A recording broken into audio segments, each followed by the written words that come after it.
All right. You can find your camera and find your chat box as we all get oriented. Ooh. Sweet. Hi, Terry. I see you. Recognize your face. Cool. Right on. Welcome, Ashley. Hey, Sharon. All right, let's find this chat box. How are you celebrating National Unicorn Day? I know it's not actually National Unicorn Day, but it's a 2-day affair for us. In fact, we just made it a whole week. So, how are you celebrating National Unicorn Day, and where are you calling in from? Alex and I are calling in from Valdez, Alaska. And it is snowing outside, huge flakes. And how are we celebrating? How are we celebrating? We having unicorn pancakes tomorrow? Yeah. I should have brought my unicorn cutouts. Unicorn pancakes, Cleveland, Ohio, margarita. Great, margarita. Valerie, Northern California.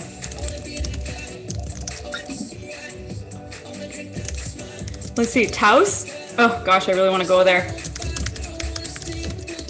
Madison, Jamie. Nice, hey Jamie. Nice to see you. Ooh, Amanda's also in Cleveland. Hey, Unicorns Unite. Sweet, Mary, Augusta, Georgia. Hope, Rhode Island. Hey, Joyce. Oh yeah, sweet. Meisha, Atlanta, Georgia. Right on. Teresa, LA. Y'all are in places that it's not snowing right now. Kelsey, San Francisco. Highway 5, right on, Virginia. You're on the road, making it happen. Cool. It's like listening to a podcast, but live. Tara's in Boston. Sweet. I don't know if you knew this, but I lived there this fall. It was very fun. Had a great time. Mary's done with the snow. Yeah, we can't be that way here. It's still literally like 8 feet piles out. And snowing actively. Jessica, I don't know how you say it. It's Matawan, New Jersey. Orleans, California. Is it Neva or Neva? I love names that end with an A. All right, I missed some people. Welcome, Chantel, Sherry, San Francisco as well. Hey, there's some people in the same communities.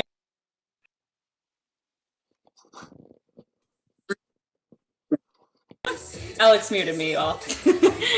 All right, we're gonna give people another minute or two. Even though I do have Swiss heritage, so I'm usually like right on time. We get kicked off. Okay, Laura in Iowa. Ooh, Melody, nice. Wearing her unicorn pin in Anchorage. I love that. Oh, Pamela. Hey, Pamela. We've been talking. Pamela works for a police department. She's going to become a totally amazing grant writing unicorn. Thrown into it. Sweet. Susan, Maplewood, New Jersey, but currently in Lima, Peru. Well, hands down, you win the like coolest location award. Okay, I think I'm gonna turn that music down, huh? Let's see. Oop, I don't know. Where'd it go? There it is. Pause it. I definitely was having, let's see, it's still playing. Struggling to find a good playlist to get super stoked this morning. So if anyone has a really good Spotify playlist, you're totally welcome to send that. Okay, what else do we have going on? Ooh, Melody is in the Gulf of Mexico. Terry, no snow in Champaign, Illinois. No, it just sounds absolutely dry and lovely. Laura, sunny Denver. That is where Alex is from, by the way. Emily's in Austin. Oh, so cool. Yeah, Erica celebrated yesterday. Sister's birthday was yesterday. I want to know how people are celebrating. It's tomorrow. Casey, what Casey? Have we talked in Anchorage? Did you know I just bought a condo in Anchorage? I'm moving back.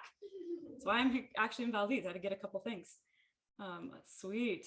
Right on. Alec in Ohio. Right on. This is sweet. Yay. Casey, have we met? It just seems crazy. We better if we haven't. I work down at the boardroom. You can totally come by. Sweet. Mariah in Buffalo, Roy in Astoria, Oregon. I've been there before. Felicia in Charlotte, North Carolina. Cool. Right on. Well, Alex is going to keep, well, I guess I'll start letting people in so that Alex can get us. We have a lot to cover, so we better get this part rolling. Okay, so before I bring over Alex, I wanted to set up a little bit of context. So first of all, before we do coaching calls, which happen 3 times a month, we always do like a meditation activity. Melody actually is in the program, so she knows what we do usually. And usually we just ground ourselves, whether we're breathing or we're doing something intentional, we're stretching, something like that. So I thought, hey, we're kind of having a coaching call, so why not treat it the same way? And so I think, Alex, if you want to pop over here, I'll let you take over and I can let people into the room. Sweet. Okay. Awesome. There she is. Hi. She literally just climbed under the desk because we flipped the desk so you wouldn't have to look at the messy living room. Good thing we're short. Work from home tricks of the trade. Uh-huh. So yeah, I welcome you all. We loved the book Breath by James Nestor. It was one of our top books from last year. It talks all about the importance of breathing through our nose. So before we jump in to all of this stuff, I just welcome you to close your eyes and take a breath with me. So breathe in through your nose and let it out with a sigh. You can let it out through your mouth. And sometimes I really like to shake my body when I let it out. So we'll do one more like that. Breathe in through your nose and then let it all go. Shake it out. Breathe it out through your mouth. Okay. Now we're going to breathe in through our nose to the count of 5, 3, 4, 5. Hold it for a second and then breathe it out to the count of 4, 2, 3, 4.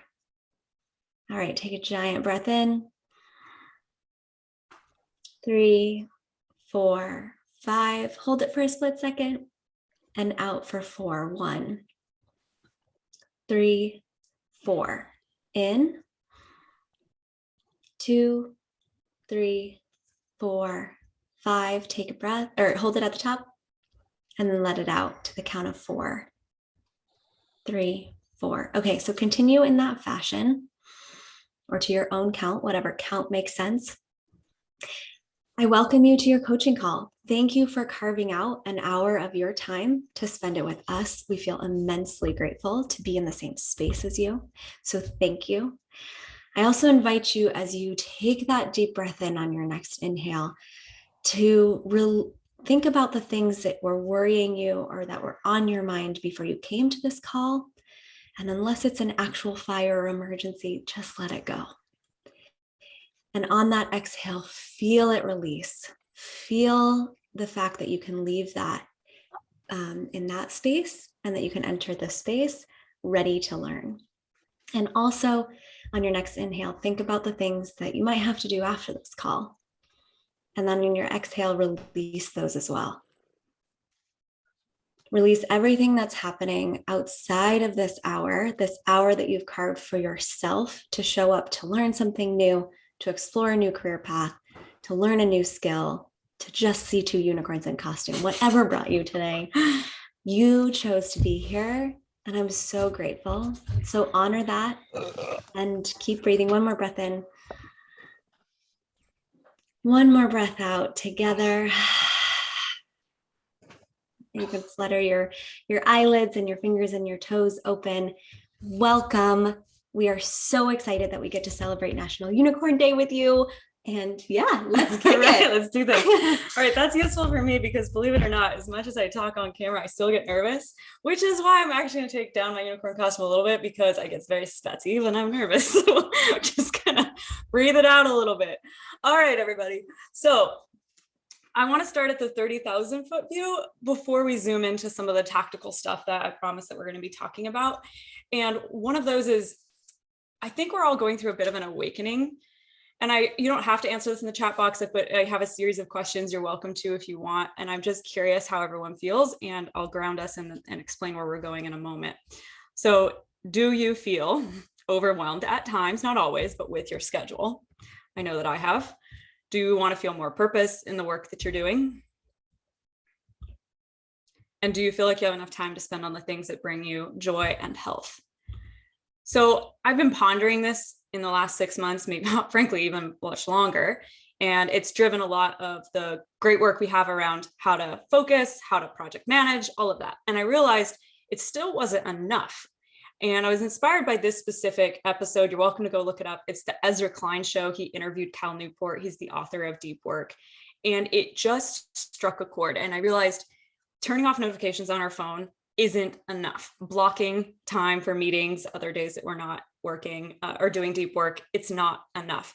And what I think all of this meant to me is that when you're coming here for grant writing skills, I know that's not all you're looking for. There's something bigger, right? There's something more. And so this is I think many of you know the story of what I endured about a month ago. I guess it's almost 2 months now, but I was really noodling on this concept of how do we really radically change the way that we work. And here's a screenshot of my very messy blog post. This is what grant writing looks like, right? You just throw down your ideas really, really messy just to get them on paper the first round. And I was really trying to figure out how do we take it to the next level in terms of a total transformation where we can have work not burn us out and be purposeful while also having time for our health, our family, hobbies, etc. And then as I'm writing this very peaceful blog post, I'm sipping on my morning green tea, I hear a sound. And so I run next door into the office where I was renting this little tiny house as an office. And the picture that you see, basically there was a huge gas leak explosion. And I was inside that tiny house when it happened. Like, it felt like the whole thing lifted a couple feet. As you can see, the orange is actually the explosion that was coming out of the base of the tiny house. It was totally nuts. You can go watch the whole, blog post or YouTube video I made on this topic, and go catch it there, because that's where didn't need to watch it. Just kidding. Didn't realize that was hyperlinked. So anyway, it was this really big experience that literally, it was like the universe can't really get more loud in terms of getting my attention. And yeah, thanks, Ashley. I'm okay too. Very lucky, frankly. So the reality though is that we all have wake up call moments. And I'm curious in the chat box, like, can you agree? Like, if self wake up call, has it been like, oh my gosh, my kids are growing up and I feel like I'm missing it? Like, near a car accident, like, what is it, right? We all have wake up call moments.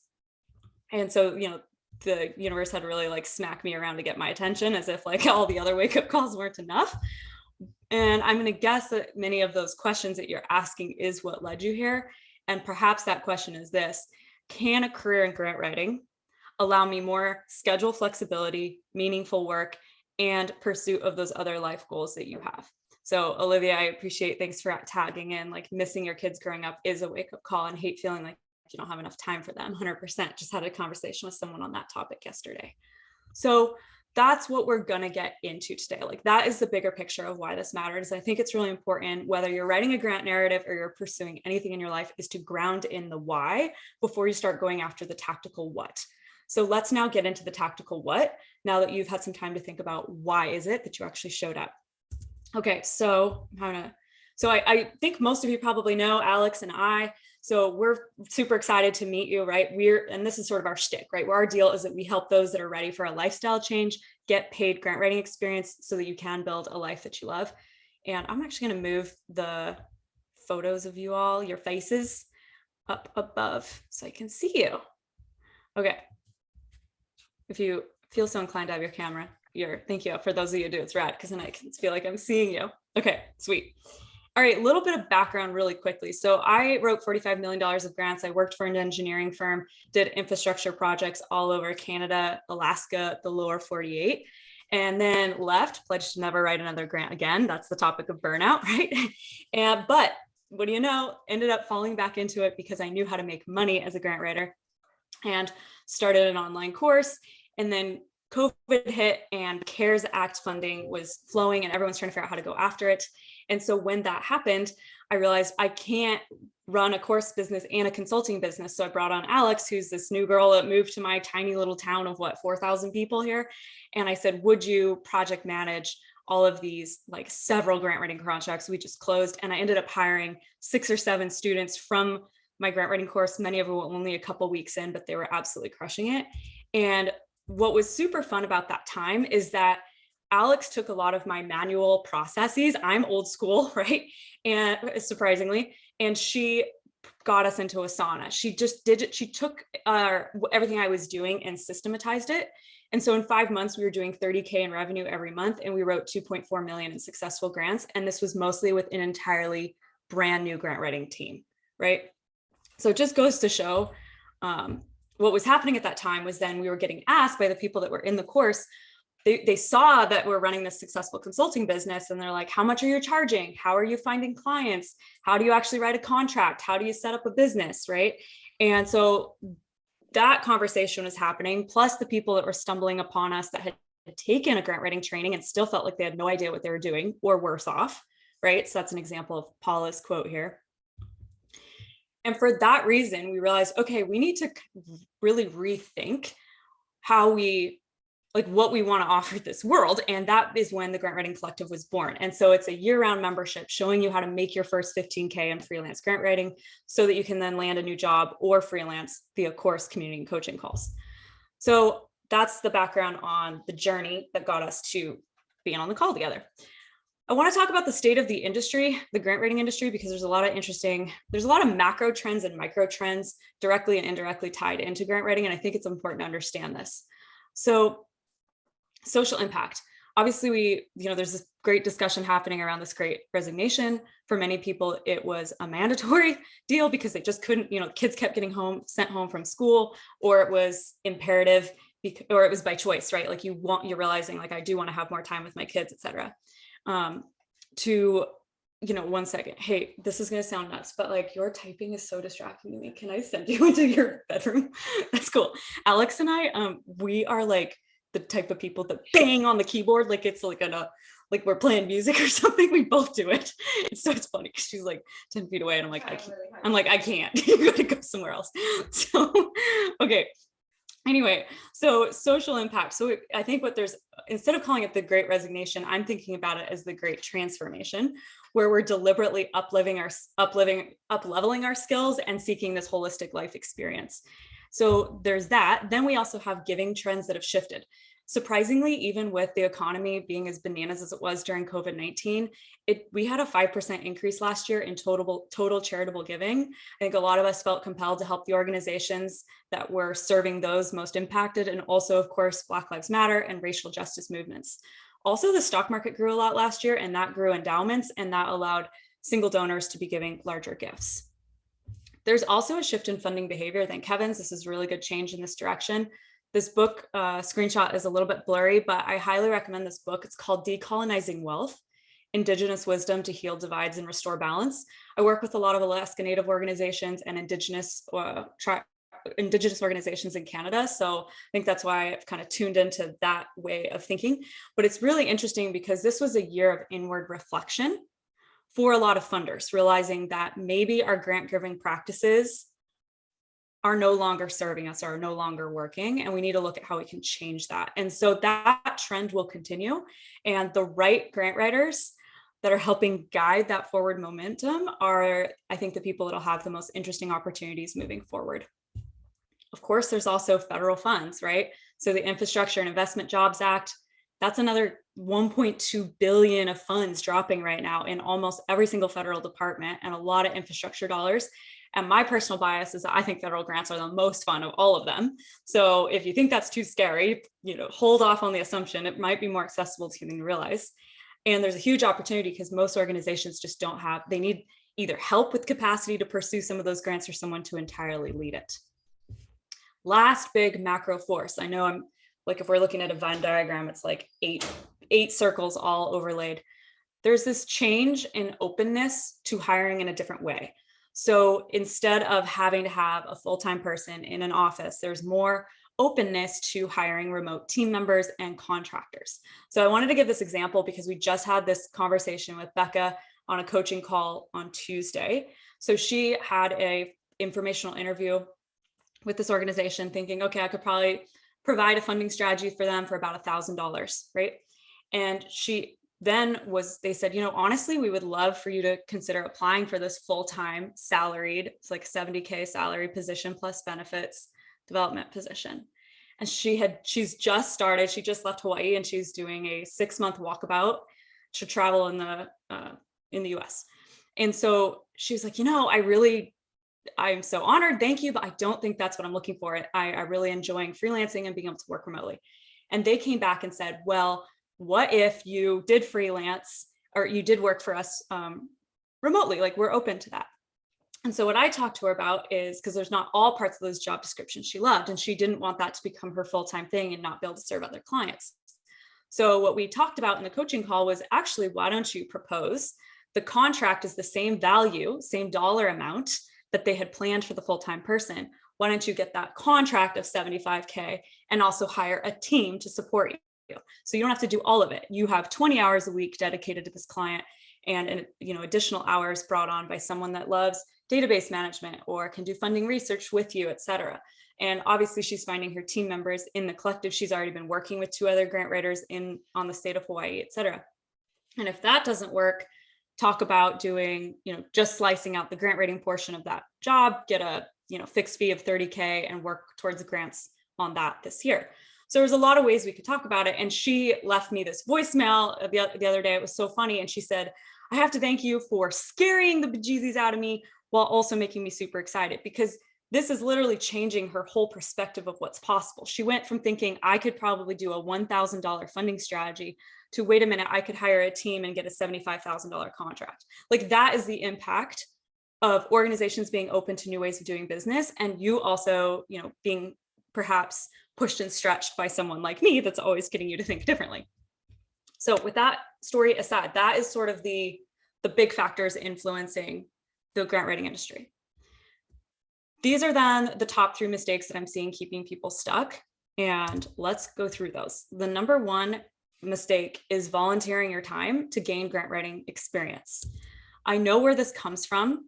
We think we have to volunteer because we don't have experience. Don't I have to write millions of dollars before I can get a chance? What if I don't get that grant? Do I have to give them the money back? How am I going to make time to volunteer? I'm a super busy person on top of everything else that you're doing, right? So if you feel like that's you, put that in the chat box. Like, yes, I have been volunteering, or I've been thinking about volunteering, or thinking I need to volunteer. But here's the problem, and I want you to hear me out on this. When you volunteer as a grant writer, there is a power dynamic that shifts. It's like they're doing you a favor because you're the one developing your skills and experience. And the problem is, this leads to a lot of frustration and burnout, and usually some misaligned expectations. It's even when they say, okay, then we'll transition to paying you for grant writing if you do the funding strategy for free. Rarely does that happen. So I want to emphasize that we're really big on volunteering, right? Grant writers are community-oriented people. Trust me, Alex and I are both super involved in our community. But you want to volunteer if that's a deliberate choice you're making, not one that's coming from limiting beliefs. And there's a difference, right? And what happens when we don't think that we are worthy of getting paid for our expertise? We have an income and pay gap. And guess what? Most of the people on this call are women. This is our reality, right? We're not challenged and growing, and we don't quite have that life you want. And I know it's not asking for a private jet, okay? It's pretty reasonable. So why do we not push ourselves out of our comfort zone? Does anyone know the answer to this? Here is the Jeopardy cue. There's 2 words. Can anyone throw this in? If you've seen any of my videos, you might know it. Throw that in the chat box with the answer to this. Why is it that we don't? Yeah, Lauren, drop the mic. Yes, thank you, Michaela. You got it too. Yeah, it's imposter syndrome, right? And what is the difference between those that say I can embrace imposter syndrome and those that don't? It's the life that we're living, right? It's a subtle difference, but it's a really big mindset piece. And there is a better way to approaching this and managing the imposter syndrome and working through it. So this is a complicated slide. I'm going to use it a couple times so you can track with me, but let's go. Instead of volunteering or taking an unpaid internship, I want you to have informational interviews.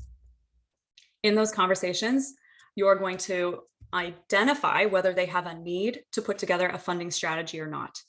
And most of the time, they don't actually have a plan on what grants to pursue.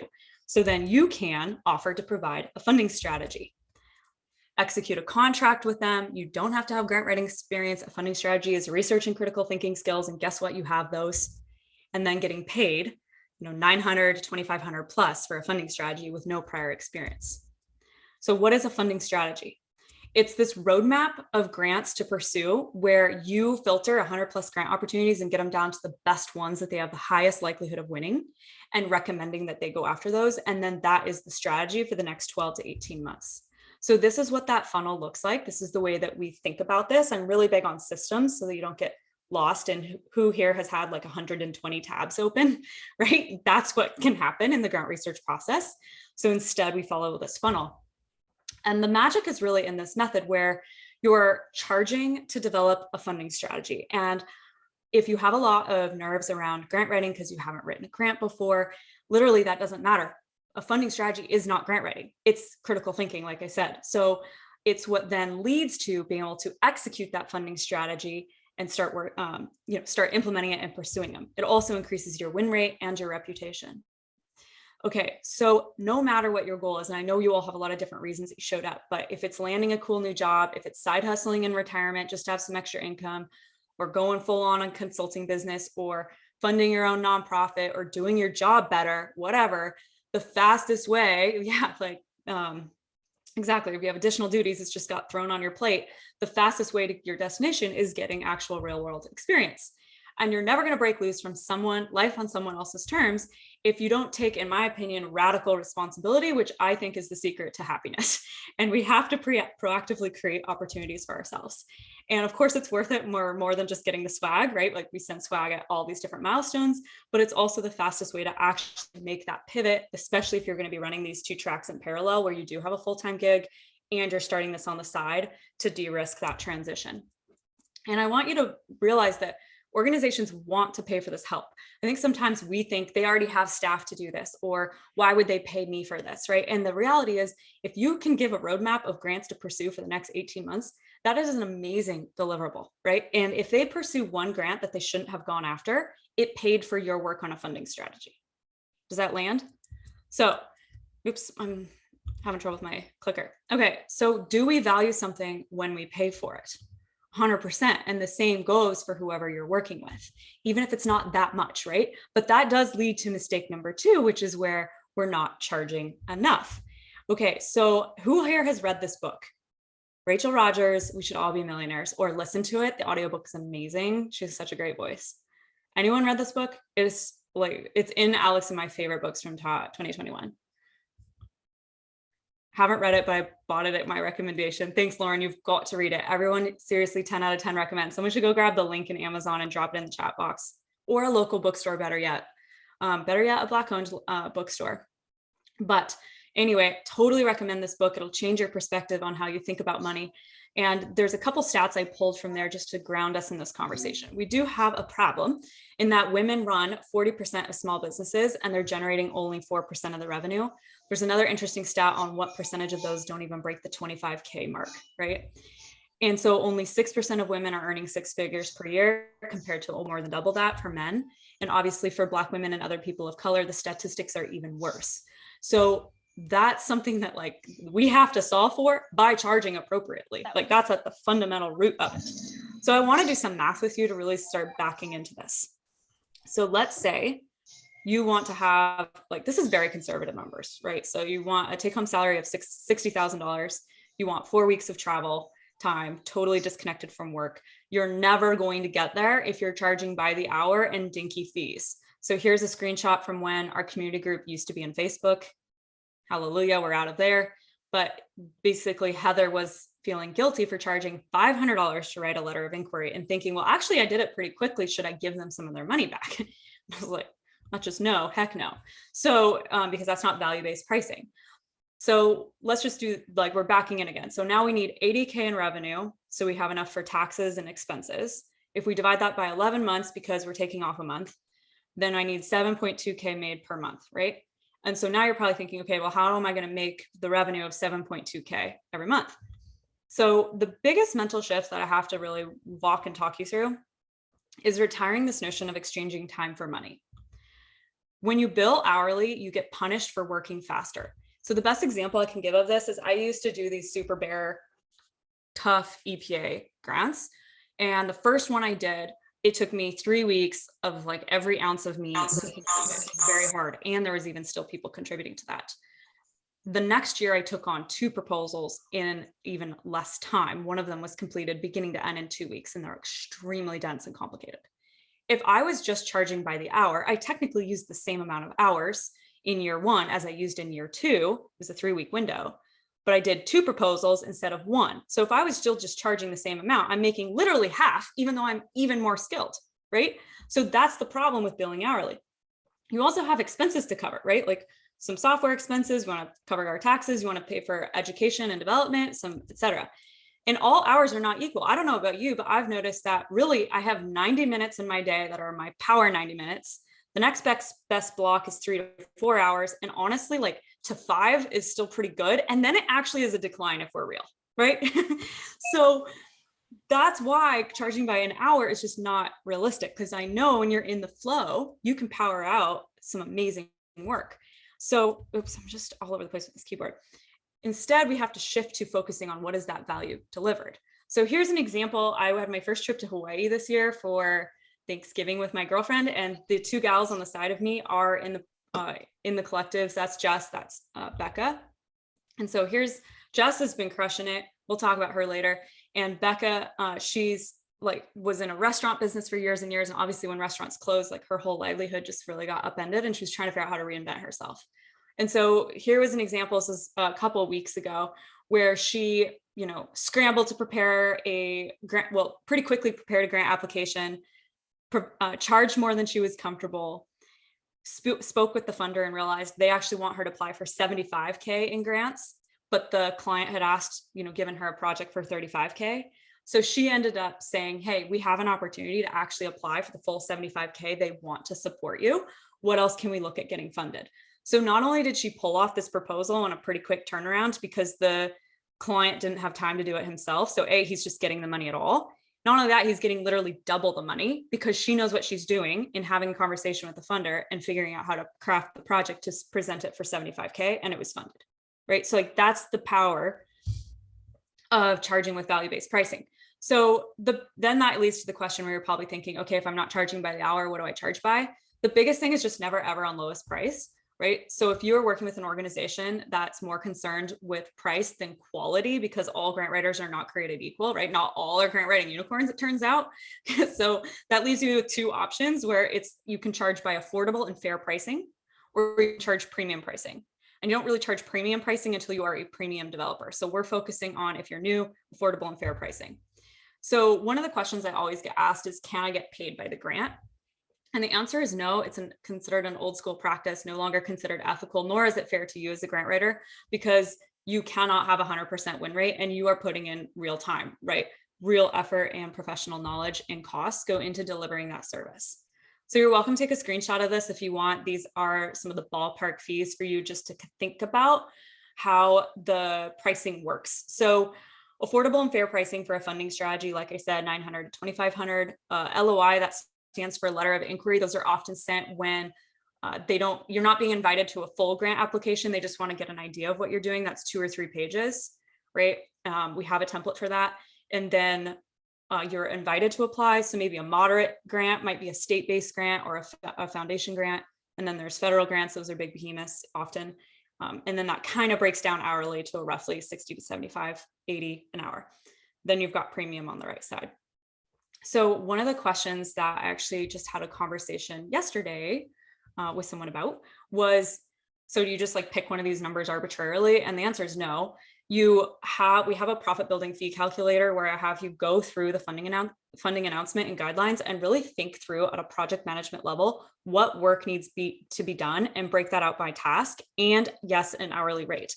So that gives you your ballpark figure. So let's say you think you're doing a moderately difficult grant and you come in at you're guessing it's going to take you $1,200 to do it. But then you come and look at what we actually recommend for ballpark fees for building, having an industry standard. And you're like, wow, I'm really lowballing myself. Actually, I should be increasing my fees. And honestly, what I wish I had been tracking from the beginning of starting the collective wasn't how much grant funding everyone's winning. I wish I was tracking how much more money I get people to charge and actually win, because 99% of the time when people come to coaching calls, I'm having them double their fees and the fee is getting paid, right? So we can talk about fee for a while, but I'll stop nerding out. Essentially, in terms of fee, the solution I recommend is charging a fixed fee billed by percent of work complete.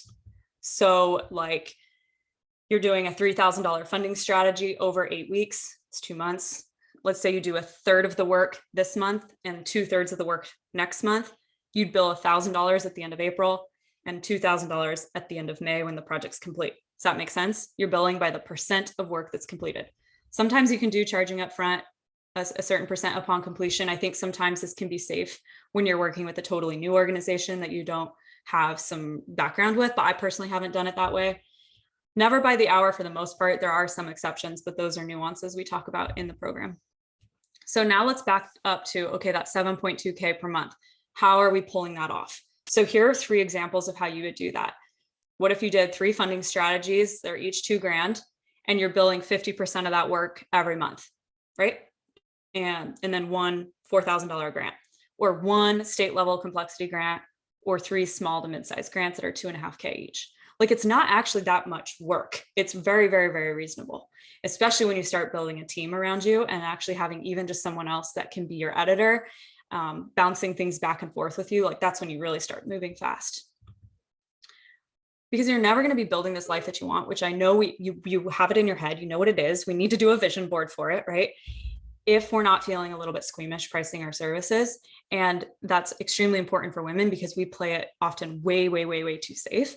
This is an example even of how like I deal with it too. So we are doing, I did a workshop last year for, I think it's called the Indiana Youth Institute, and they loved it. It was awesome. They asked us to come back and do one in May. And I was just feeling like, I don't know if I have the time to create this entirely new training. So I ended up bringing on one of the gals in our program who built the writing training because she's extremely good, Rose. And I said, let's tag team this. I'm like, I'm busy. Can you just go close this? And if you close it, like, you're going to get like 50% of it. So go for it. She asked for double what I would have asked for. And she's a student in my program.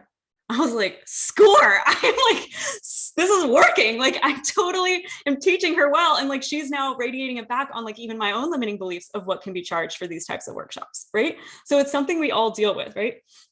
Okay, because again, no matter what the goal is, landing a job, consulting, funding for your own nonprofit, real world experience is what opens that doors, not the theoretics, right? We have to have something real. It also is important for your confidence.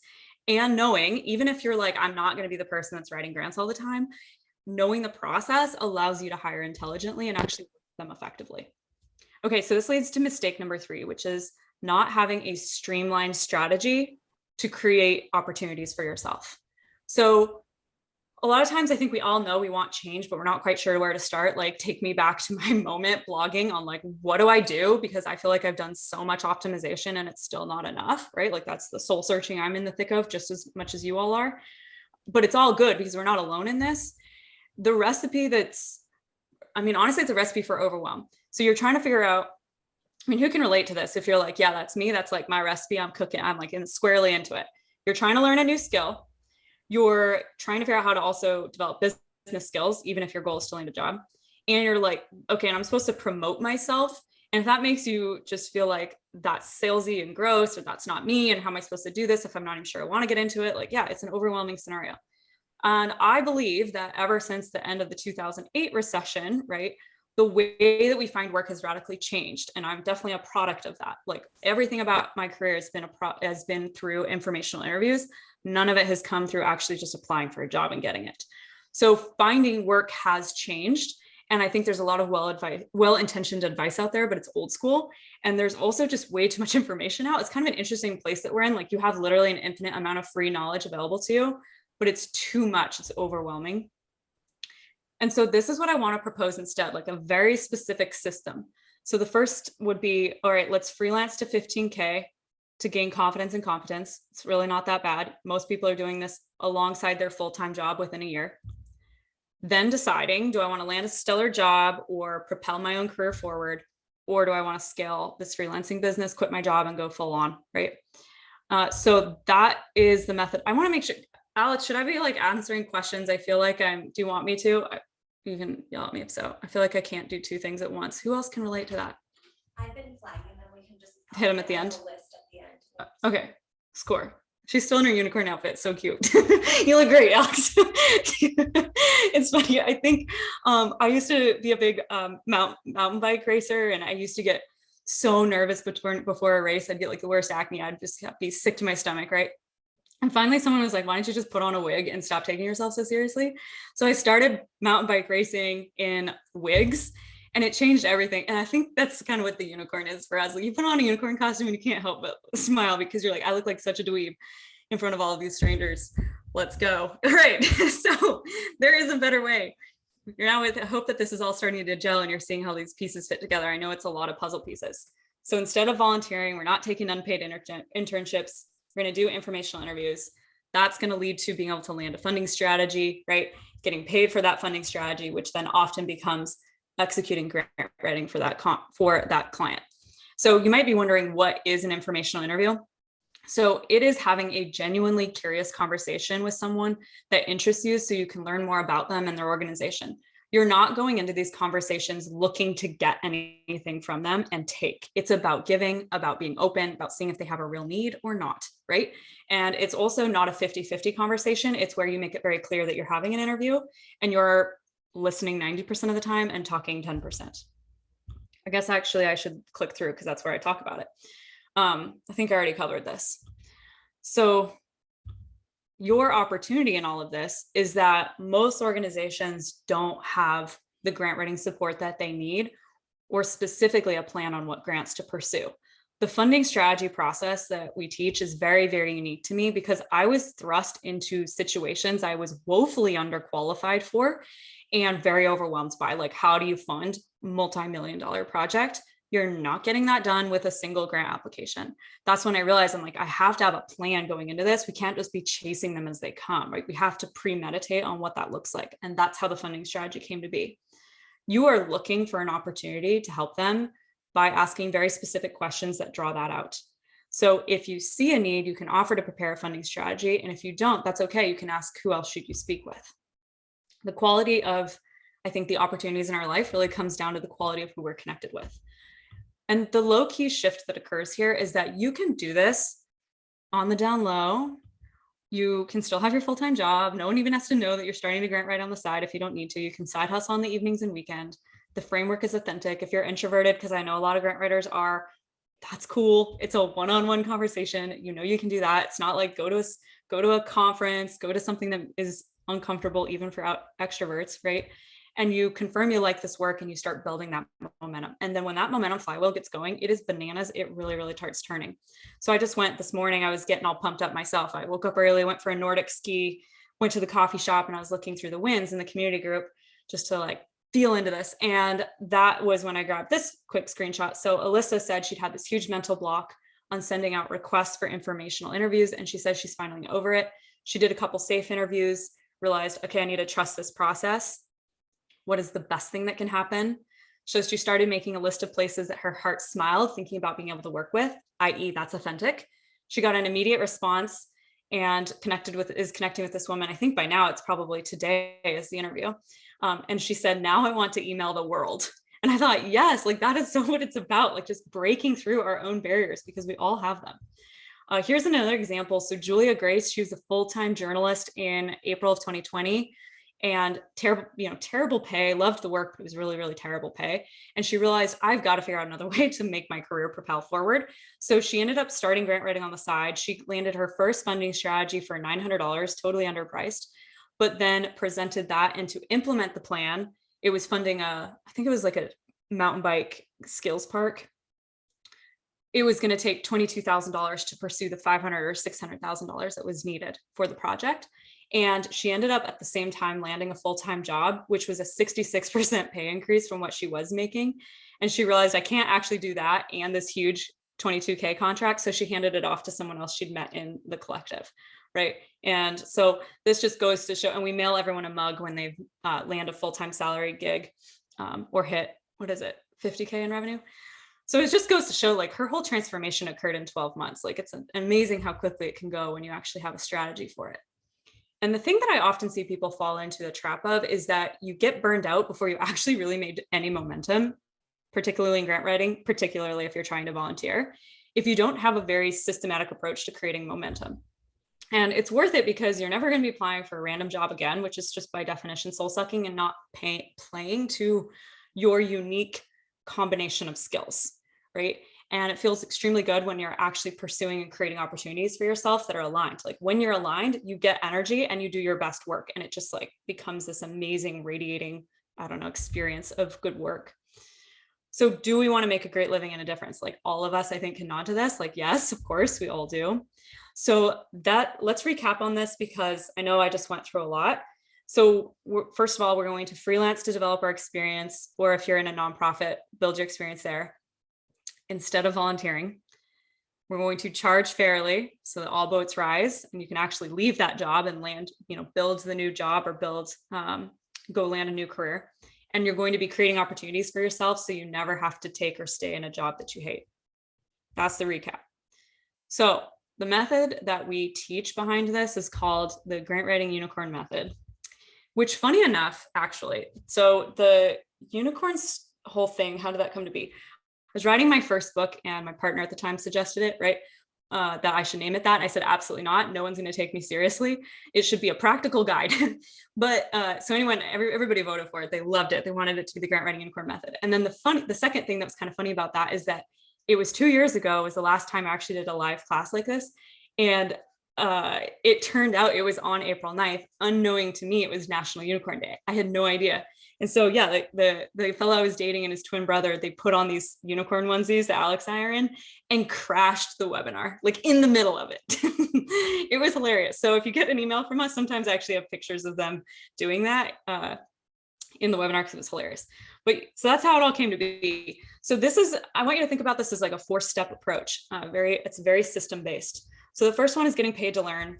Second thing is your technical grant writing training. Third is getting up to that 15K, right? And then the fourth thing is scaling to 6 figures and beyond, or landing the job with advanced grant strategies. So let's take that one by one. So the zone of frustration I find people often find themselves in is that you find job opportunities and they will basically, how do you get experience if you don't have experience? Like you can't even get your foot in the door, right? I don't know if anyone's experienced that before, right? But it's pretty common. So the way you work yourself around that is via this organic networking framework where you're conducting informational interviews, you're identifying genuine opportunities that fire you up, you're getting contracted to do a funding strategy, you then amend that contract to add on grant writing services, and boom, you've got paid experience. And I know that you're super busy and we don't have hours and hours to volunteer and learn everything the hard, slow way. Did anyone see that that video I made of the 7 types, like the 7 kind of character types that we fall into? Yeah, Terry's got her hand up. I think I can't remember which one you said you were. It was like the DIYer, possibly. I can't remember. But anyway, if y'all did that, put in the number that you were. But I definitely am a DIYer. So I get it. I want to just learn things the hard way, hence the way I actually developed this method. But it took years and years. And I just don't think that you want to go that route. It's a lot faster when you don't have to be learning everything the hard way. So here's another couple examples. So here's Heather. She had a full-time job. She was side hustling on the side. She did 30 informational interviews, which led to 3 contracts. That's more than that by now. She joined in January of last year. She hit 15K in November, quit her job, felt confident enough in this career path that she actually felt like she and her husband could start a family. They just had her baby, Dot. She was born, like a month ago. She's so cute. And she ended up bringing on subcontractors to help her kind of keep her work going so that she could come back after maternity leave.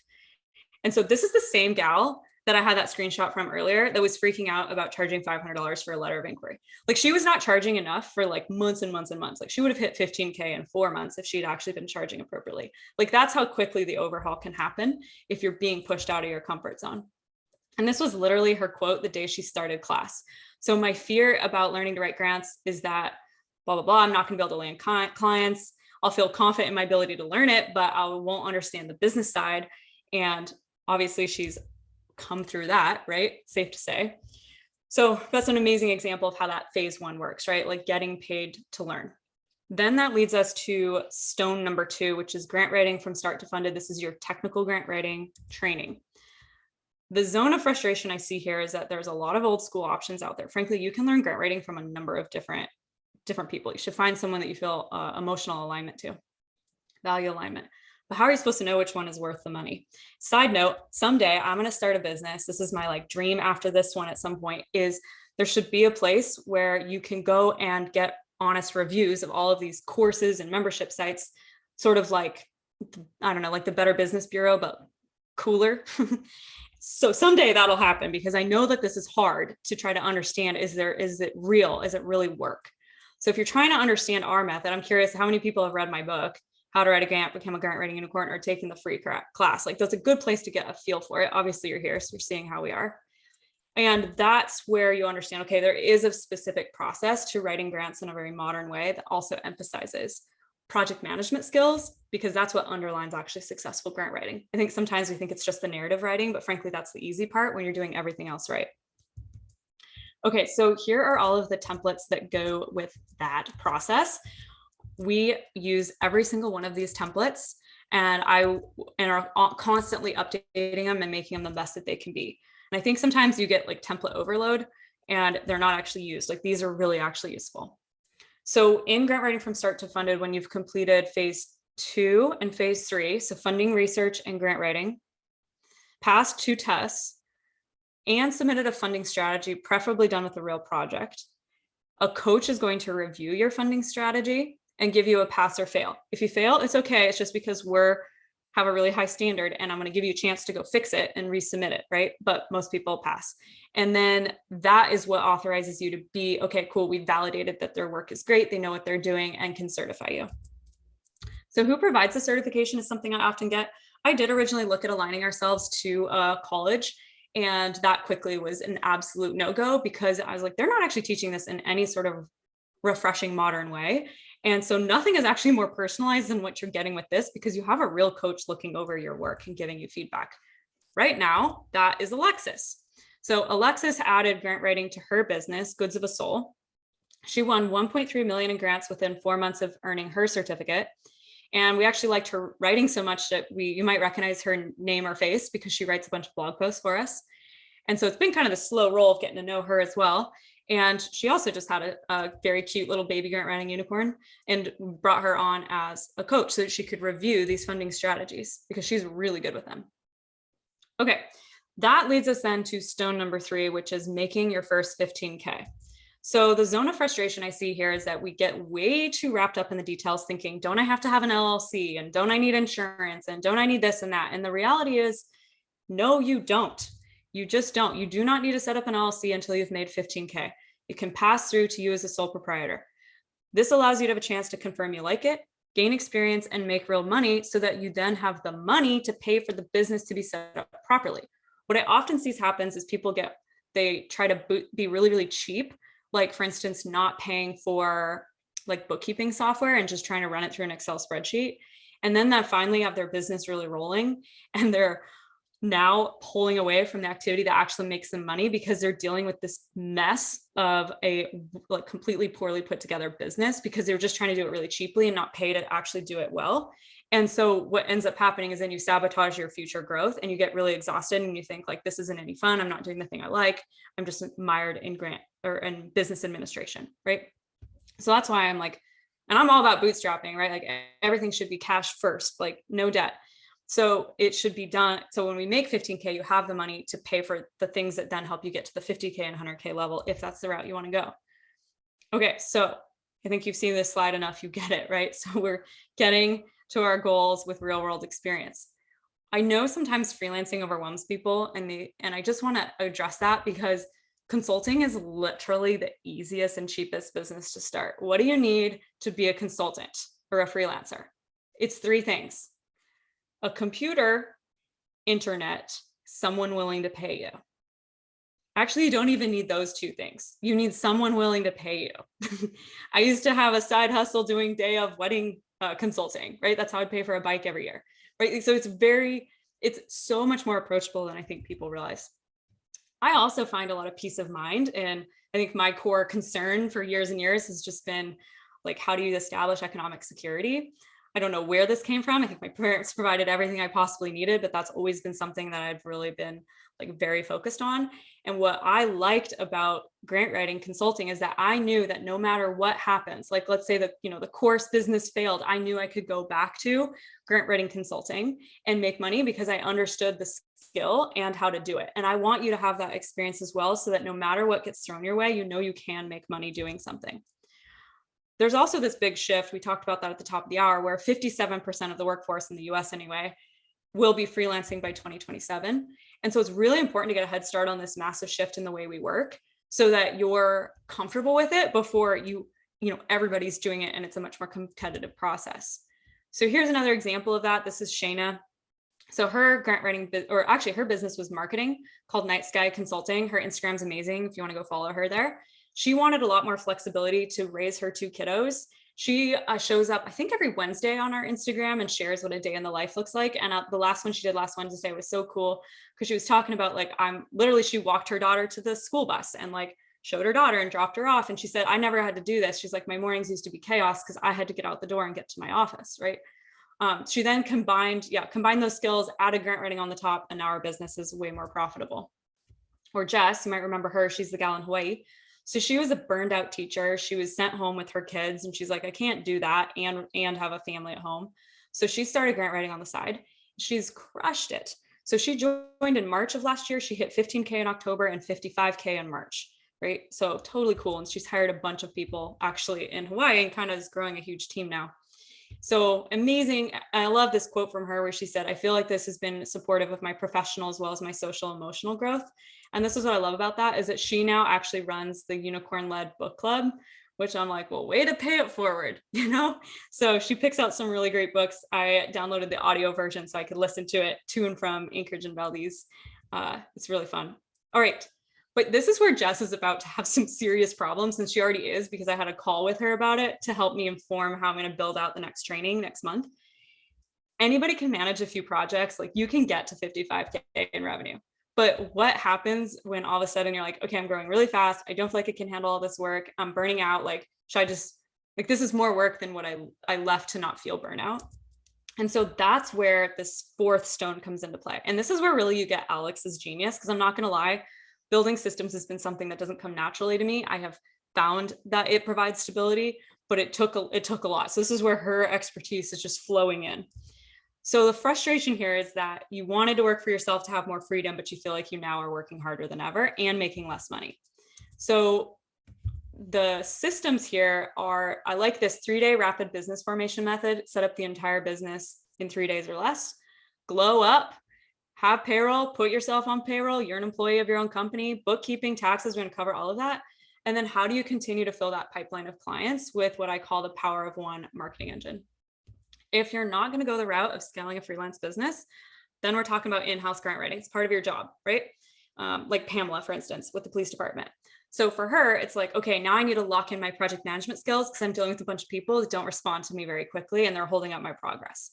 Or human-centered design. And there's just these dedicated channels and space for you to be leveling up within your own career in the organization that you're already employed at. So what is project management? Obviously, a project is something that has a beginning, middle, and an end. It's not the ongoing things. And for me, it's about much more than that. It's about managing energy, expectations, and creating a delightful experience. When you create a delightful experience for people, they do their best work for you, right? So an example I can give is I had this huge project, a huge federal grant that I did a kickoff for. And one of the women couldn't be there. She was in a different town. And I had cookies for everyone that was locally, like in their colors, their organization colors. And so I was going to have cookies delivered to her office for the time of the meeting. And I called the only little local cafe in this small town. And they said, oh, we know her. She doesn't really like to eat sugar. You should totally just give her a soup and salad. So I was like, okay, cool. Like mail her a soup and salad. Like, sounds great. And she was so stoked. She'd forgotten lunch that day. And like, she was so responsive, so amazing to work with. And we just had such a great working experience because I managed creating a delightful experience as a part of the project management, not just writing the grant. That's the kind of thing I want you thinking about. Okay, so this is where Asana templates come in super handy. Like here's a screenshot of the business management hub, like how to manage, okay, I'm preparing to file my LLC, get my EIN number, all of that, get the business bank account, what are the steps? And I don't know if you haven't been in Asana yet, but a unicorn shoots across the screen, not our unicorn, but a different unicorn. So I'm pretty much a life for customer for life. Okay, I think I'm like bored of myself saying that slide. So if you're burned out in your current career, grant writing isn't the holy grail. And this is what I often see. I mean, this is like the really big point I want to drive home. Like, this is what I was talking about at the beginning with the whole house explosion thing. It's like, all right, habit changing is hard enough, right? Like getting my butt into bed at 10:30 is actually a pretty big effort. But have worked on it, built systems, can do it, and it leads to a whole host of other good things. Changing behaviors is really hard because it feels like it's something baked into our personality that can't be changed.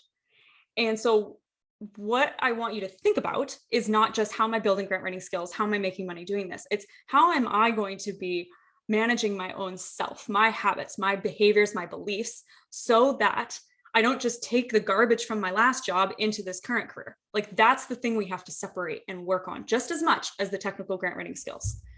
So the key process, like the key takeaway here is that you're reinventing yourself at every phase of this process. I find for Alex and I, it's a 6-month cadence and we kind of like hop past each other. And then the other one's like, hey, get it together, get up here.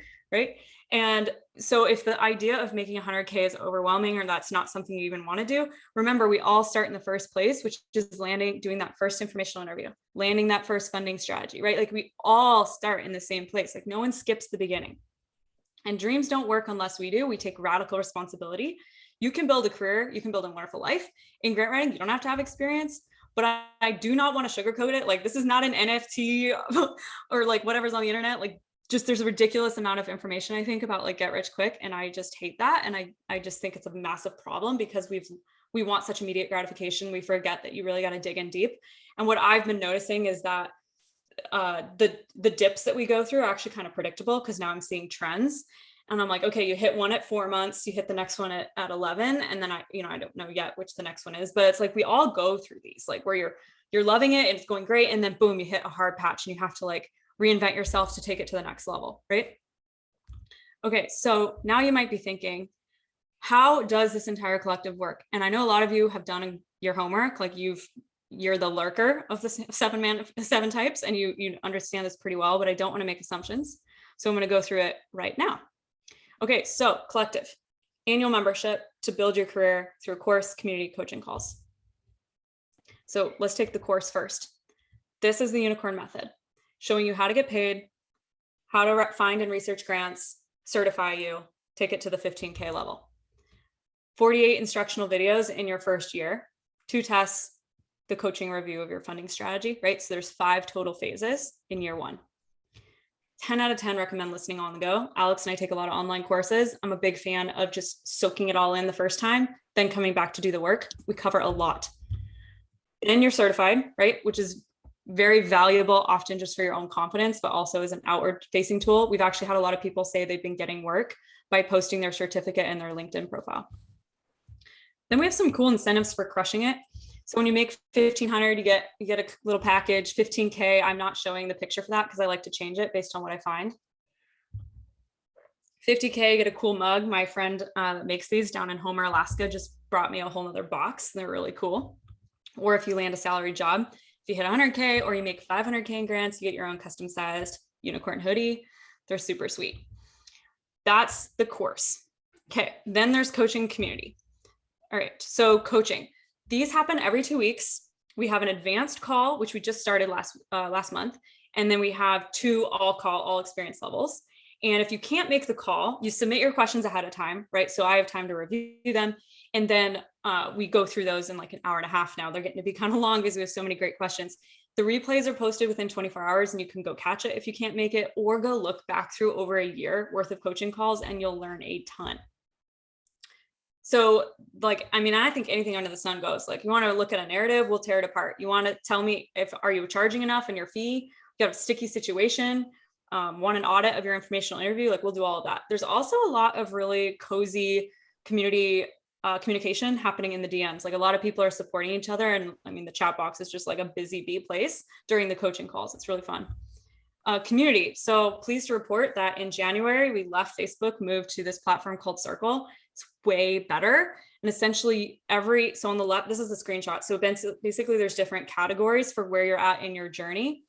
And that helps keep the overwhelm down and organize yourself.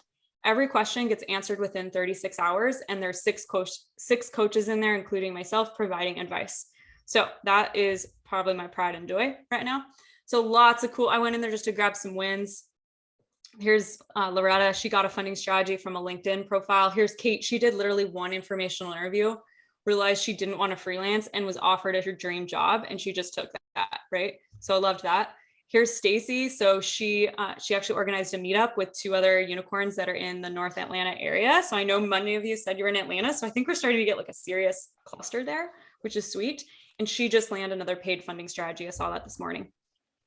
Okay, now, and if you're not, is anyone not in the US? I'm curious.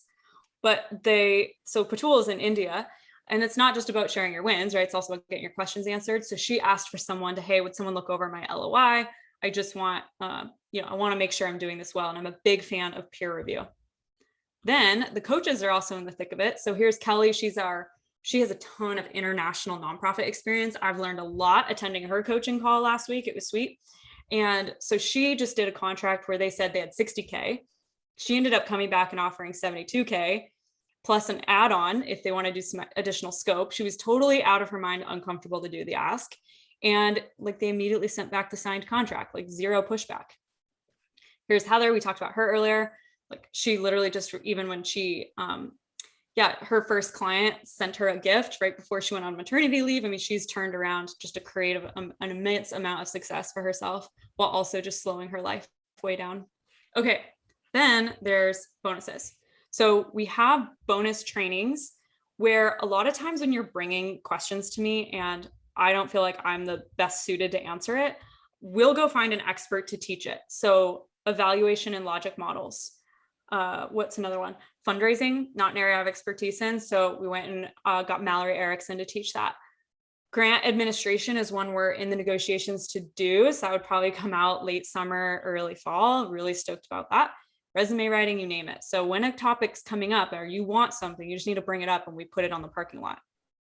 The book club suite, and I'll tell you why it's sweet. I don't have to organize it. The unicorns do, and I just get to come and show up to it, which is awesome. And it's focused around self-development. So it's really focused on like, how do we grow as an individual to become like, so these are books from last year, really focused around mindset and personal development. This is a new area. So this is something we'll be working on through the summer. So basically we were trying to figure out, can we help refer work to our certified grant writers? So we just threw up this page on our website, hire a grant writer, didn't know how it would do. And over the last couple months, it has climbed to being the #1 ranked term on Google for hire a grant writer, above Upwork, above Freelancer, et cetera. So right now it's totally an MVP and not dialed at all. But what we're looking at is, okay, when you hit 15K in revenue, can submit documentation to that. I would be happy to have you listed on this site, not monetizing that at all right now, like not taking a cut, just making it like an additional benefit. Also getting featured is sweet. So whether you want to bring visibility to your future website or you're working for a super cool nonprofit, like we love to do YouTube interviews, get you on the website, et cetera. And this helps bring a link from our site to your site, and it improves your own rankings so people can find you. Then instrumental. So this is the grant database that we're big fans of.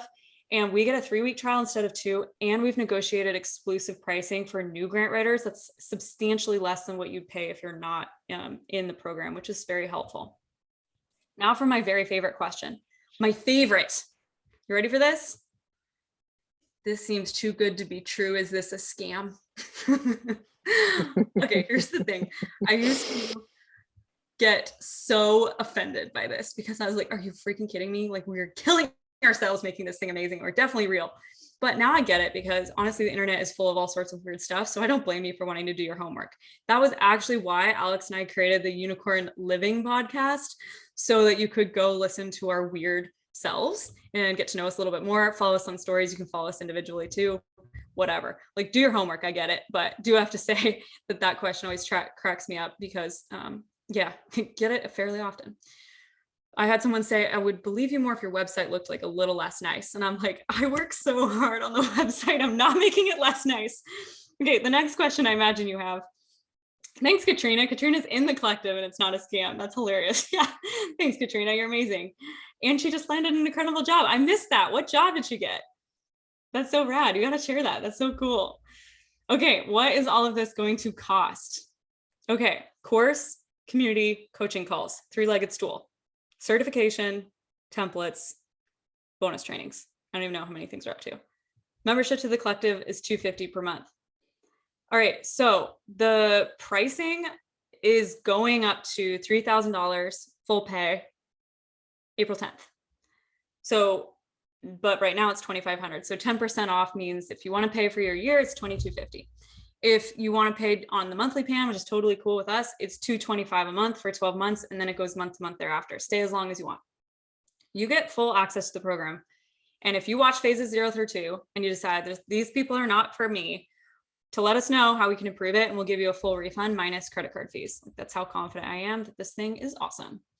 Next one, why is this structured as a year round? This is why.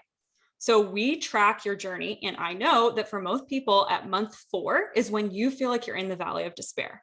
So when you get started, you're feeling really confident, but you're not actually very competent yet. you feel very good, right? And you go and get certified, you take all these trainings, you feel amazing.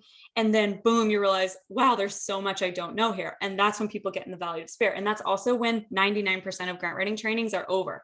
A semester course. Most programs are just that long, right? 2-3 months. And then you're like, wow, I don't actually know if I can do this. And that's where I'm like, no, dust yourself off. Resilient unicorns in here. And we build up that confidence and competence. And that journey often takes a year, right? To pull off this full transformation, because we're not just learning a technical skill. We're learning, how do I build new habits? How do I build new behaviors so I have different outcomes, right? There's a lot going on in achieving this full big picture that we're after, not just becoming a grant writer. If you're slightly freaking out because you're not sure you're going to like grant writing, I don't know if I have any people like that. That's cool. We have something else for you as well. So we'll talk about that in a second. But if you are like, yep, I'm good, I want to go join the collective. I know a lot of you we've been talking to, DMs and stuff, or coaching calls, or I've been speaking with you. Here's some sweet treats for you. This is actually for everybody. So we just released last week this brand new writing training, because I was hearing a lot of people feel like I never received formal training in writing, which I can completely resonate with. I don't know how I got into college. I don't even know how I got out of college. My writing wasn't that great at that point, right? So so basically 2 of the unicorns in our program came and pitched us on this. One of them is a trained writing facilitator. And we said, cool, you can build this, let's do it. And it is awesome. So it's an 8 module, actually it's technically 9 module training with writing prompts, with case studies. Then you can compare your own writing against the examples and see how you're doing. That's a program we're giving everyone for free for National Unicorn Day that joins. The question is not whether you're going to make your money back. I want you making back at least 10 times your money, right? Like at least we want you hitting the 15K mark so you can then decide what you're doing with your career. Most are paying for the entire program in 4 to 6 months with that 1 or 2 funding strategies. Because remember that's this bad boy, the funding strategy. And here's another screenshot I grabbed this morning from Brittany.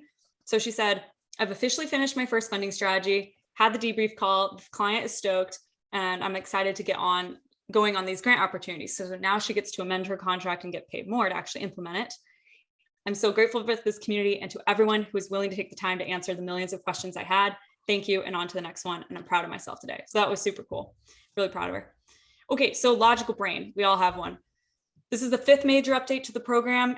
Pretty much we've been increasing the price every 6 months because of how much more we keep pouring into it. Alex and I spent a lot of money on programs ourselves and continue to do so. The video quality in terms of like really trying to be succinct and get your results doesn't compete with ours. And we've paid for a lot more in terms of getting into programs. A lot cheaper than going back to grad school.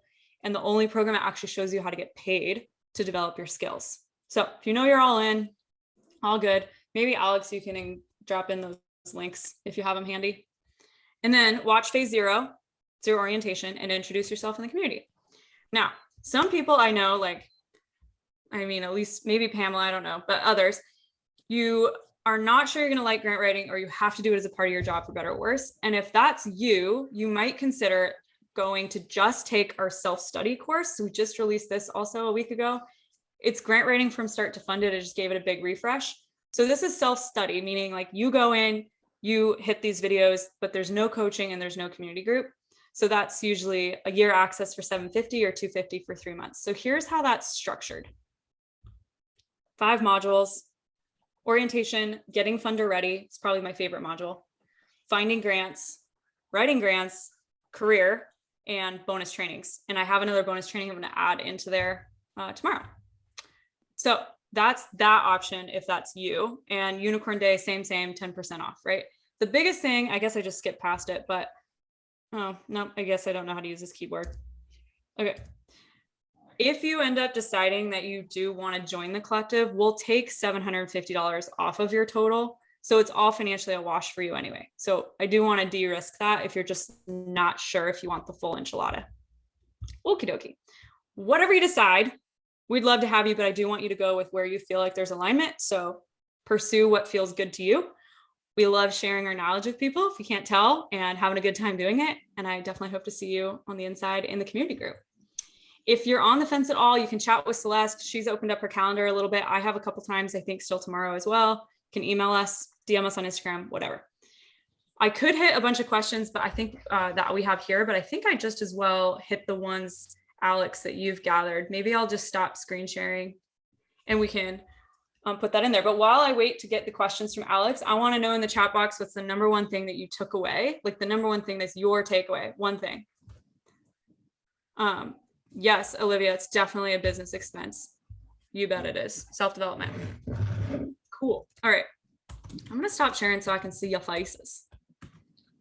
Let's see. Yeah, Erica scaling her business. Sweet. Great. Hi, everybody. Nice to see everybody's face. Cool. And Alex still in her cute unicorn onesie. If you can turn on your camera, you're totally welcome to. If you don't want to, that's cool if you're driving or whatever, but very nice. Ooh, Allie, I've got a question. Yeah, let's go for it. Do you want me to read you the questions that were asked first, or you want Allie to Oh, I guess I should probably. Yeah, Allie, let me get the questions first and then we'll hit you. Josh is going to stop working for free or close to it. Yeah, that's a good takeaway. There's a safety net of support. Joyce, earning other skills, developing other skills other than grant writing. Yeah, it's so true. I think that's honestly one of the things I always talk about. I'm like, what's your worst case scenario? Worst case, everybody. You hate grant writing. Worst case.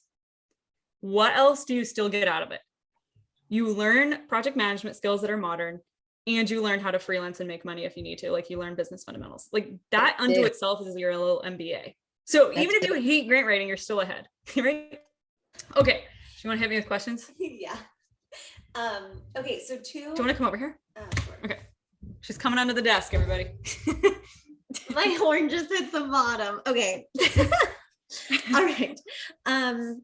Okay, so two of you talked about how do you choose to get in, how do you choose who gets to interview? I have so many causes I support. Yep, and then another one of you asked, how do you get involved in the community? I want to find people that to support with funding, but I'm a little stuck. How? Okay, cool. Let's take the first question of who should you focus on? I don't want you really worrying about niching down until you've hit 50K in revenue, if that's the route you're going with consulting. Instead, it's just who do I feel genuinely curious about and want to have a connection with? Remember that screenshot I shared earlier where she's like, I'm just fired up to talk to that person. When you feel that energy, you're going to have a good conversation. So it doesn't need to be. And the other thing is you don't really know necessarily what's going to take off for you. Like that's what makes grant writing so fun is that you get to become dangerously knowledgeable about a lot of different topics. Like you wouldn't believe what I can talk about in a nerdy nature with infrastructure projects because I learned just enough about it. And that's what's so cool is like you get to work on all these different things. So I say, go explore it all. Don't worry about feeling like, did Erica ask Seska? I'm seeing a lot of nodding. Yeah. Okay. Sweet. Right on. I was like, I feel like I'm talking to you. So that's cool. So yeah, don't worry about it. Biggest thing is just spread that net wide. And then the things that most interest you will start filtering and focusing. Then community involvement. How do I make those connections? This is big. And here's the thing I want to talk about. Not every effort to get involved in the community is going to work the way you think it will always. For instance, here in this little lovely town, I volunteered on a commission wanting to give to the community. And it was soul sucking. It was so draining. It was not a way to give back the way I thought it would be. And finally, I was like, I think I just have to admit failure, let my ego go and like get out of this because this is not the place for me. Like, this is not how I can give to a community. So then I found another way I can plug in. So obviously the organic, two things, like one, this organic networking framework is all about going and building those one-on-one connections and doing that via informational interviews. When I graduated college and started doing these to try to figure out what the heck to do to land a good job, I did 45 interviews in 3 months. And remember, those are the days when we actually drove to an office, found the stupid office, had to dress up, go talk to somebody. I mean, you could blow hours doing this on top of a full-time job, right? And now you can do this just to like hop on the phone and it's not a huge effort. So you can start building that. The biggest thing is just being consistent about it. Like we did an informational interview challenge in January, so everyone would kick off their year strong. And I actually went and interviewed some of the people I'd had nerves about asking. Like there was this totally cool female CEO I've always wanted to meet. And finally I was like, rip the Band-Aid off, go talk to her. And it ended up being amazing. So it's one of those things where it's like, you're always doing it to build your network. The stronger your network is, the more opportunities you have and the more joy I think you get in your life. Okay, yeah, move on. Absolutely. Okay. So what if the organization attempts to negotiate lower pay because of my little experience? Oh yeah, 100%. So there's two things that happen there. basically when they're trying to negotiate lower pay, because sometimes we do see that happen in our community group, I call that a sticky situation. Usually there's a lot of other red flags associated with that client, and it's not ultimately an organization you want to work with. They're often tire kickers. They're often not responsive. They're not really passing what I call the 5-year test. The 5-year test is, could I see myself working with this organization for 5 years? And if it's not yes, then you probably don't want to work with them. Like, that's how aligned you want to feel with who you choose to work with.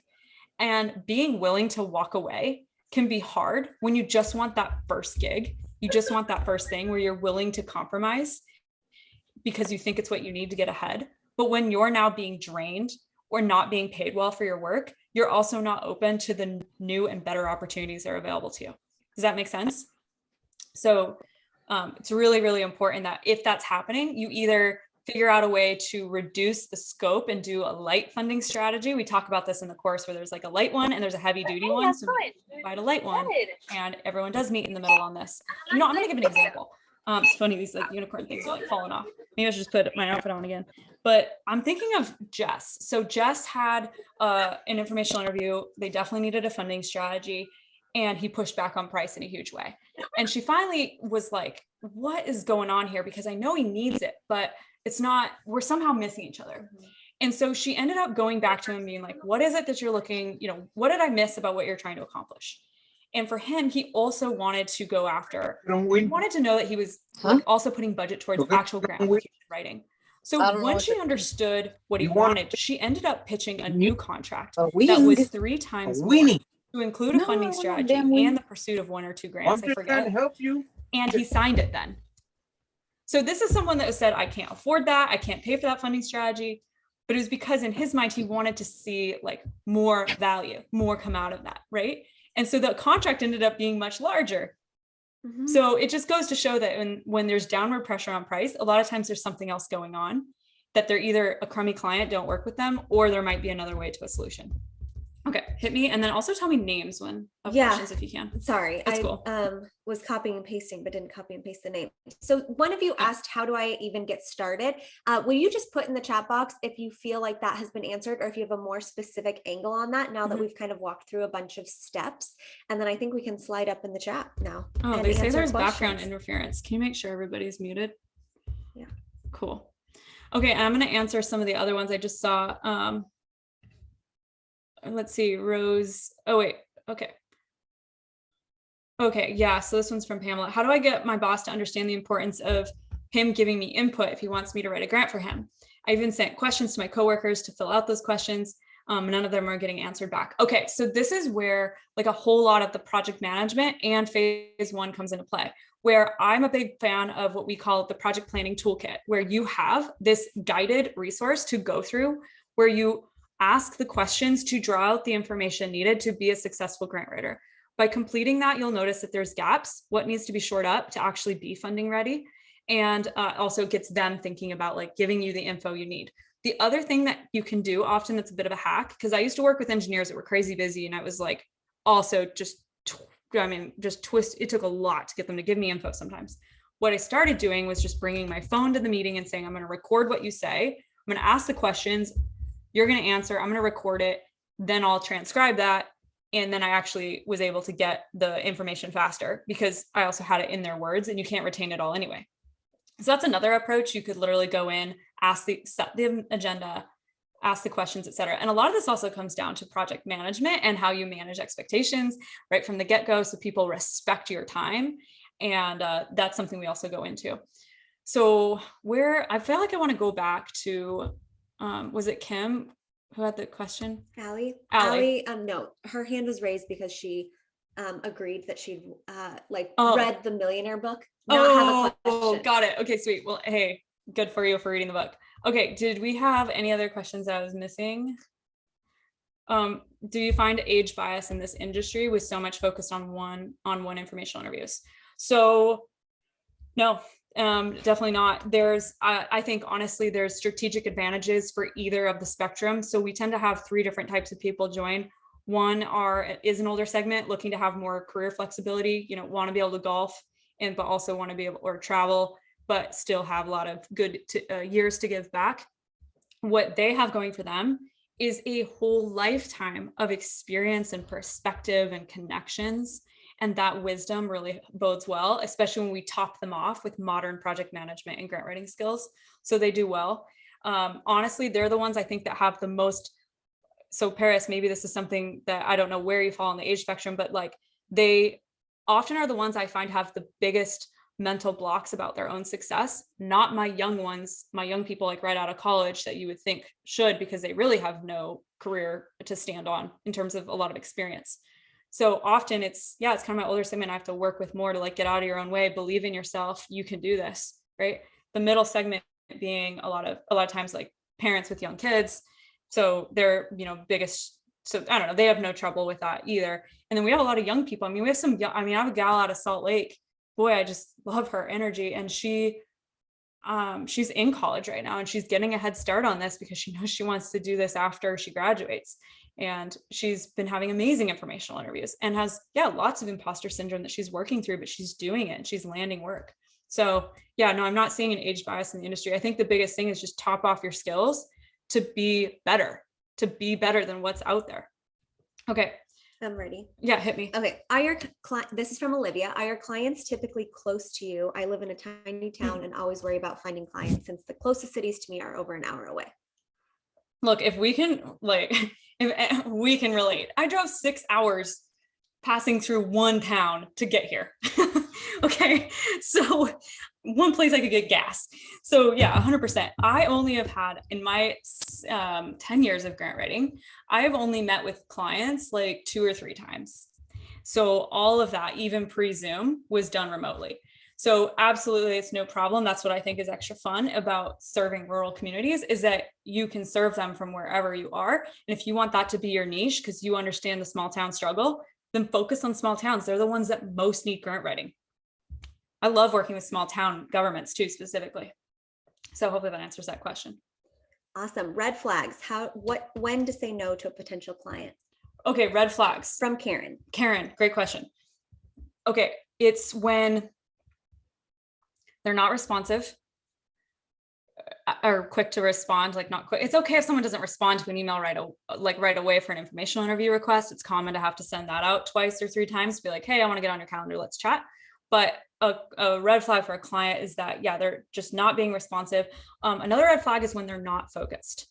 So when they're trying to chase down, 5 different things they want to pursue, but they're really not focused and well planned on any one of them, it's very hard for you to succeed. Sometimes it's okay when that happens and when you're in the funding strategy process, because you can go research the grants for those 5 different ideas. And usually one of the ideas has the most grant potential. So you can then encourage focusing on that one area, but sometimes they struggle to focus in that one area. So that can be a challenge. Another red flag would be too small of a startup nonprofit that they don't have budget and they don't have paid staff. So I prefer to have you focus on organizations that have at least a $200K a year budget and preferably paid staff, because then they're accustomed to paying for professional services. What would be another red flag? We've got a dog barking downstairs, sorry. So project planning, if the project is just nothing but an idea and you're being unable to wrangle that cat into a well-planned project, even with your good project management skills, that can be a red flag as well. And it's been reasons I've fired clients before. Okay. Awesome. Good question. Okay. Yeah. Paris, another good question. What are the costs like for software like Instrumental, Circle, Asana, QuickBooks, etc.? Like what other costs are involved with joining appreciate us? that. We need to answer that one because that comes up.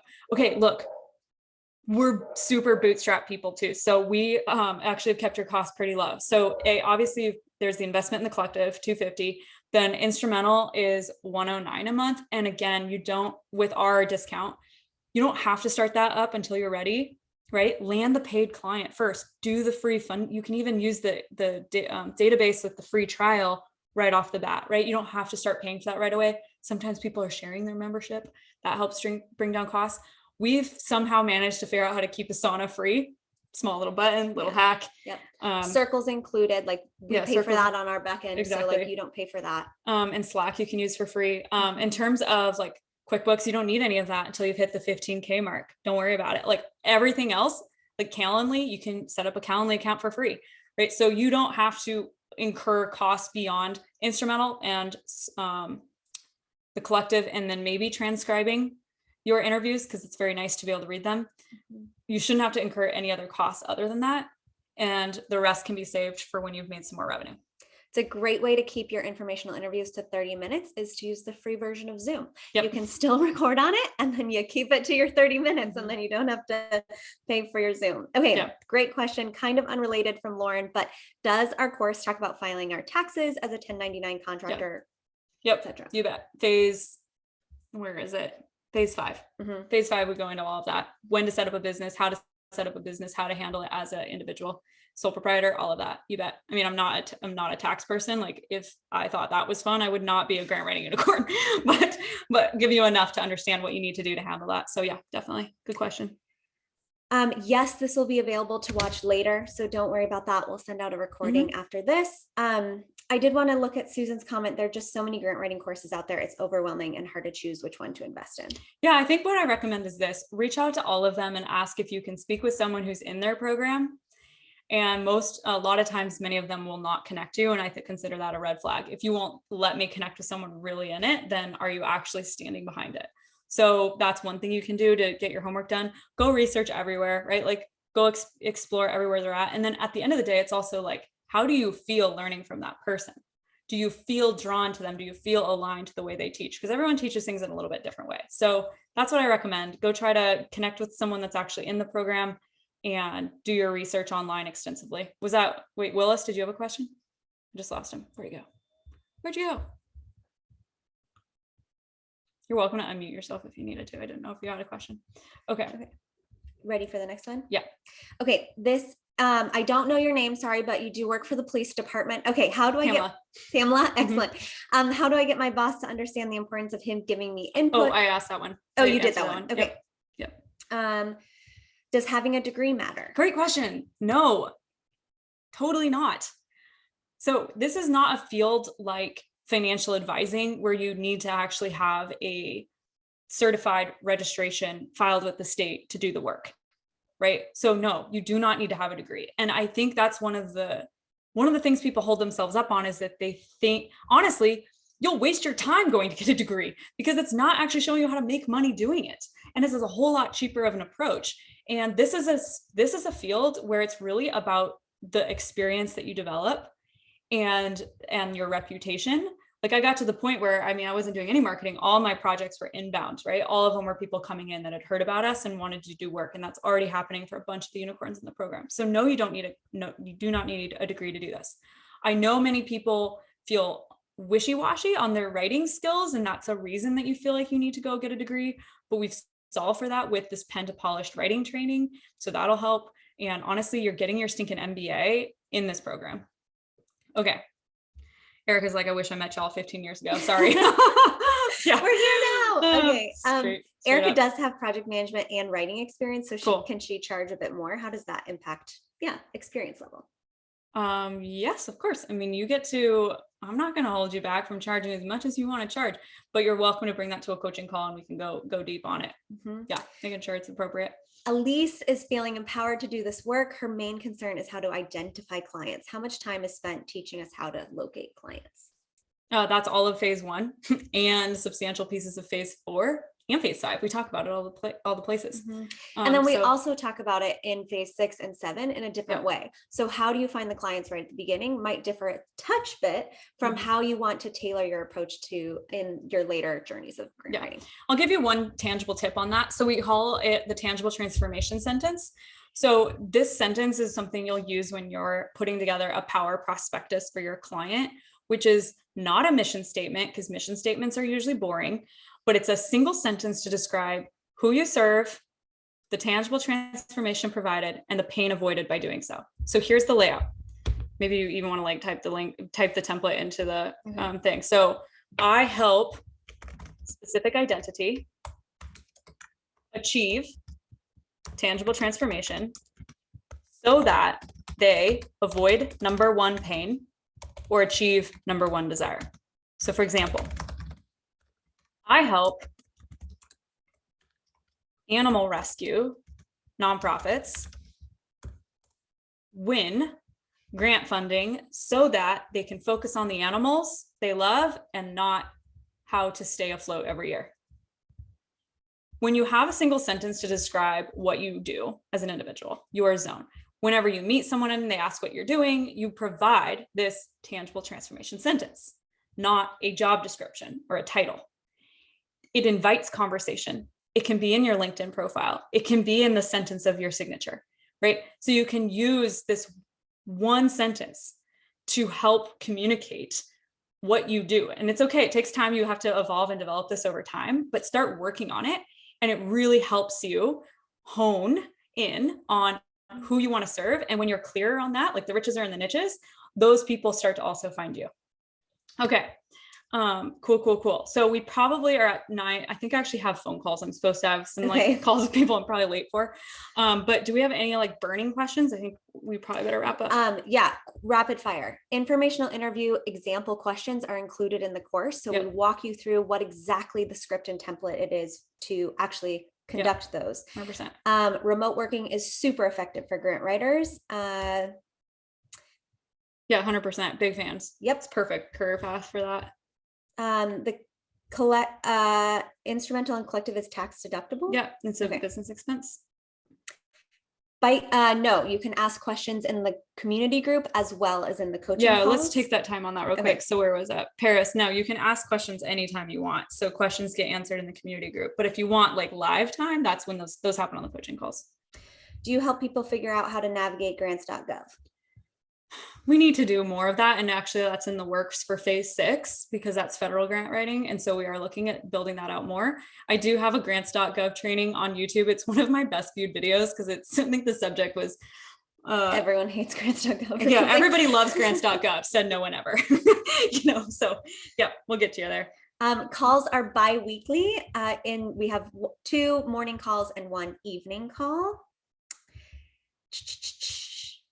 Okay, I think we're good stuff. Yeah, if we didn't hit your question, feel free to email us info@zenworks.org, or you can DM us. Yeah, and I'll be on there all day today and tomorrow. The discount does expire at midnight tomorrow. We would love to have you in there for National Unicorn Day. Cool, everyone. Thank you. Drop a line if you have any other questions. Woohoo! Put on my unicorn horn. Thank you so much. Woo! Thank you. We'll talk to y'all later. This is great. See ya. Bye.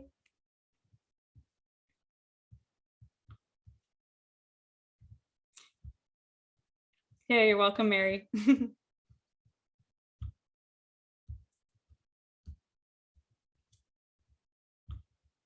You're welcome. See you later. Cool.